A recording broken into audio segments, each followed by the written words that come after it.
আমরা আপনার ছেলের মতো সমস্যা তো ঠিক আছে আমরা সবাই দোয়া করবেন। হ্যাঁ, এখানে আজকে 15 দিন তালি কোনরা জলবদ্ধতা আটকে রয়েছে, এখানে কোনো টিম আসে নাই, কোনো স্বেচ্ছাসেবী আসে নাই। এখন আমরা এই ক্লাবের পক্ষ থেকে আমরা সর্বপ্রথম এখানে ওনাদেরকে শুকনা খাবার বিতরণ করলাম। ওনাদের অবস্থা দেখে আমাদের নিজেদের থেকেও খারাপ লাগতেছে যে আশপাশে হ্যাঁ এমন একটা অবস্থা, মানুষ বের হওয়ার মতো কোনো অবস্থা নেই। এদিকে সব পানিতে সবার একবার হাঁটিয়ে আসি অবস্থা খারাপ আছে। হাতিয়া টিভির মালিক আমজাদ হোসেন ভাই, দেখেন কি একটা অবস্থা। আপনারা যেভাবে পারেন আমাদেরকে সহযোগিতা করেন। আমরা আপনাদের আমানত আমরা মানুষের কাছে পৌঁছে দেব। আমাদের সোনাপুরের দক্ষিণাঞ্চলের নোয়াখালী বিজ্ঞান ও প্রযুক্তি বিশ্ববিদ্যালয়ের পাশে বাংলা বাজারে আমরা এখন যে স্থানটাতে আছে এটা কিন্তু একটা ফাঁকা রোডে এখনো পর্যন্ত এই যে এখানে কিন্তু পানি কম। আমরা যতটুকু পথ হাঁটিয়ে আসছি প্রায় 1 গিরা সমান পানি। আমাদের নোয়াখালীতে আপনারা অবগত আছেন সারা দেশ থেকে বিভিন্ন জায়গা থেকে অনেক স্বেচ্ছাসেবী টিম আসতেছে।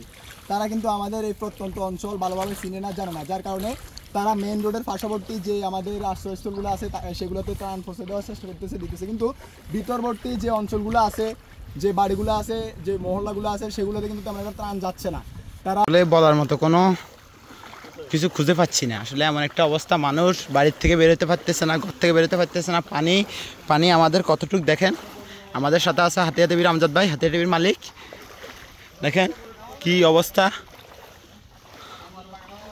ওষুধ দেন এক ফাত, আমজাদ ভাই এক ফাত ওষুধ দেন।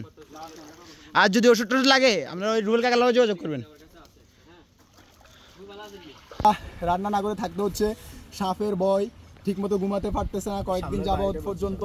এই যে মাত্র একজন ভাই গেছিল, উনি আমার বলতেছে যে উনি আজকে কয়েকদিন পর্যন্ত ঘুমায় না, সকালবেলা 2টা সাপ উনি মারছে। তো সব কিছু মিলাই খুব আতঙ্কের মাধ্যমে এবং কষ্টের মাধ্যমে তারা দিন যাপন করতেছে।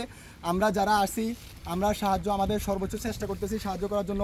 কালকে রাতে প্রায় সারা রাত না ঘুমিয়ে 4 সময় আমরা ফ্যাকেট করছি, কিন্তু শরীরে কোনো ক্লান্তি নেই। মানুষের এটা যেন একটা তৃপ্তি, মানুষের জন্য সাহায্য করা, সহযোগিতা করা, মানুষের জন্য এগিয়ে আসা, এটা মানসিক একটা তৃপ্তি পাওয়া যায়, শরীরে কোনো ক্লান্তি আসে না।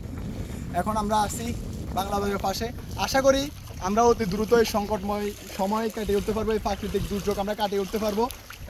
এতটুকুই আমার বলার ছিল। আমি সবাইকে বলবো যার অবস্থান থেকে আপনারা সবাই এগিয়ে আসুন, সাধারণ মানুষের পাশে থাকুন, সাধারণ মানুষকে সাহায্য সহযোগিতা করুন এবং এই দুর্যোগ মোকাবেলা করার জন্য আপনারা এগিয়ে আসুন। এই অবস্থা থাকাটাও কষ্ট হয়ে যাচ্ছে, হাত সহ ডুবে গেছে। এখন ঠিক আছে, মুখে হাত দিয়ে রাখেন, কোনোভাবে নামাজ পড়ার যে ইয়েটা চৌকিটা